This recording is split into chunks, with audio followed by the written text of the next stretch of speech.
বিধানগুলি দেখিয়ে স্বতন্ত্র প্রার্থী হয়েছেন, নানান ধরনের অপপ্রচার এবং প্রোপাগান্ডা করেছেন, ভয়ভীতি ছড়াচ্ছেন, তাদের রাজনীতির কবর হয়েছে। এই ট্রাক এখন শুধু গণ অধিকার পরিষদের প্রতীক নয়, এই ট্রাক বিএনপির প্রতীক, পটুয়াখালী 3-এ গণ অধিকার পরিষদের প্রতীক। এই ট্রাক এই অনুন্নত দারিদ্র্যপীড়িত গলাচিপা 10 মিনার মেহনতি মানুষ, কৃষক, শ্রমিক, সাধারণ জনতার প্রতীক।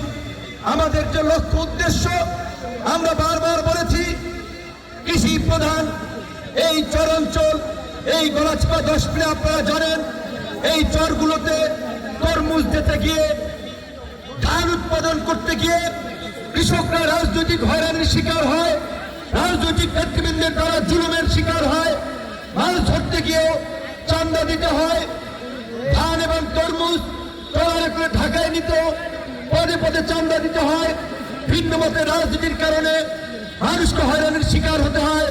সময় মতো সিন্ডিকেটের কারণে কৃষক সার পায় না, বীজ পায় না, ওষুধ পায় না। আমরা কৃষকদের এই সার, বীজ, ওষুধের নিরবিচ্ছিন্ন সেবা দেওয়া সহ এই চরাঞ্চলের বিরোধ নিরসন, ছেলেরা যেন স্বাধীনভাবে মাছ ধরতে পারে, এই গলাচিপা 10 মিনার হিন্দু, মুসলিম, বৌদ্ধ, খ্রিস্টান সবাই যেন নির্ভয়ে বসবাস করতে পারে, প্রত্যেকের যেন ধর্মকর্ম করার স্বাধীনতা থাকে। এই সমাজের অর্ধেক অংশই নারী, সেই নারীদের জন্য একটি নিরাপদ সামাজিক ব্যবস্থা, আমাদের মা বোনেরা, আমাদের ছোট শিশুরা ছোটখাটো অসুখ আক্রান্ত হলেও পটুয়াখালী যেতে হয়, বরিশাল যেতে হয়, কারণ এই গলাচিপায় উপজেলা হসপিটালে পরিপূর্ণ চিকিৎসা হয় না। আমরা চাই উপজেলা পর্যায়ে একটা মানসম্মত চিকিৎসা সেবা নিশ্চিত করা। আমাদের এই উপজেলার চরাঞ্চল থেকে শুরু করে পৌর এলাকার রাস্তাগুলোর বেহাল দশা, আমরা চাই এই রাস্তাগুলোকে পরিকল্পিতভাবে, সুন্দরভাবে সড়কগুলোকে গড়ে তোলা। আমাদের এই কৃষক, শ্রমিক, মেহনতি মানুষের সন্তানদের যেন অর্থের অভাবে পড়াশোনা বন্ধ না হয়ে যায়, কোনো মানুষ যেন বিনা চিকিৎসায় মারা না যায়, আমরা সেই বিষয়গুলো নিশ্চিত করতে চাই। সর্বোপরি এই দেশের এই জনপদের উন্নয়নের জন্য, এই জনপদকে এগিয়ে নিতে, এই জনপদের মানুষের জন্য একটি সুখী সমৃদ্ধ গলাচিপা 10 মিনার গড়ে তোলার জন্যই আমি এই এলাকা থেকে প্রার্থী হয়েছি। আপনারা জানেন আমি ঢাকা বিশ্ববিদ্যালয়ের ভিপি ছিলাম। জাতীয় পর্যায়ে আলহামদুলিল্লাহ আপনাদের দোয়ায় সকল মানুষ চিনে, চাইলে দেশের বিভিন্ন জায়গা থেকে নির্বাচন করতে পারতাম। আমাকে অনেকেই পরামর্শ দিয়েছে ঢাকা থেকে নির্বাচন করেন, এত কষ্ট লাগবে না, পয়সা খরচ হবে না, আপনাকে সবাই চেনে, সহজে ভোট দেবে। আমি বলেছিলাম এই জনপদের মানুষ আমাকে তাদের সন্তান মনে করে, এই মাটির সন্তান মনে করে।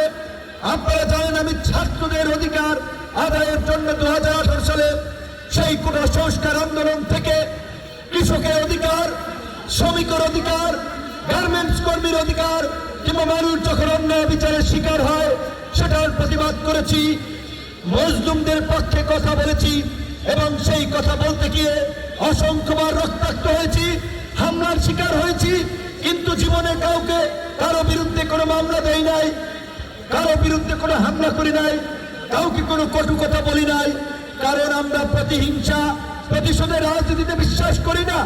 আজকে আমাদের নেতা কর্মীদেরকে হুমকি দেওয়া হচ্ছে, 12 তারিখের পর দেখবে বিএনপি ক্ষমতায় আসবে, তারা কমিটি তাদের মতো করে করবে।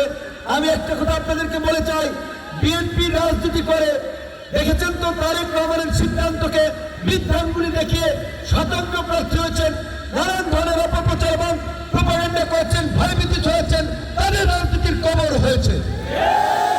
কারণ বিএনপি করলে তারা তারেক রহমানের সিদ্ধান্তের বাইরে যেতে পারে না, দলীয় সিদ্ধান্তের বাইরে যেতে পারে না।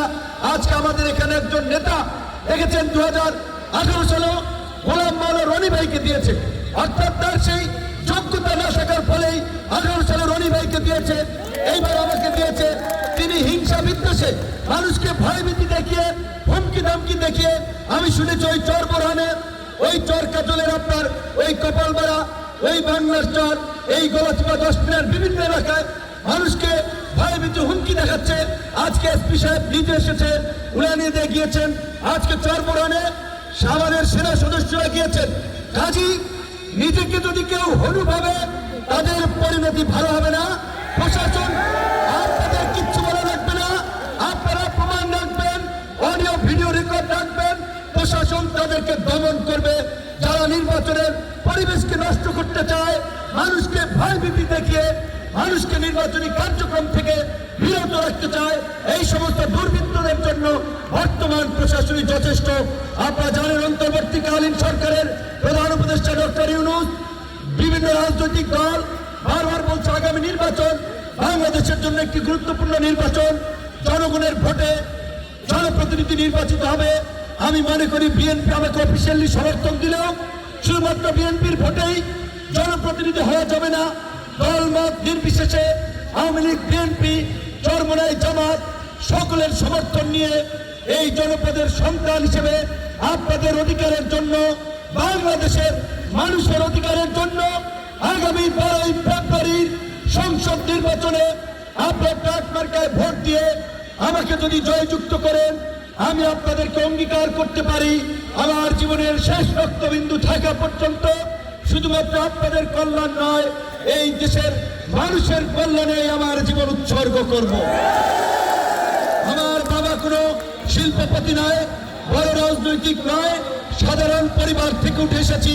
কাজে আমি আপনাদের মতোই একটি সাধারণ পরিবারের সন্তান। আপনারা আমার জন্য দোয়া করবেন। আমাদের মা বোনেরা, ভাইয়েরা, আপনাদের দোয়া চাই। আসসালামু আলাইকুম।